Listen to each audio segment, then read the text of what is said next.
хочется добавить синего цвета. Вот эти трикотажные кепки, они настолько вариативные, и расцветок очень много. Ну, то есть их можно носить и наискосочек вот так вот, да. И можно объемчика побольше добавить. Можно прямо вперед сделать, да, эту всю историю. То есть прям поиграться тут можно назад, можно закрыть уши целиком, да.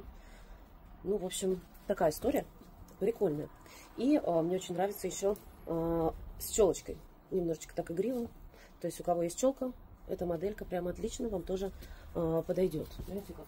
С объемом можно поиграться. И еще один вариант — это превратить эту кепку спереди прямо в берет. Кого смущает вот этот вот шов, я предлагаю просто сделать сюда брошь.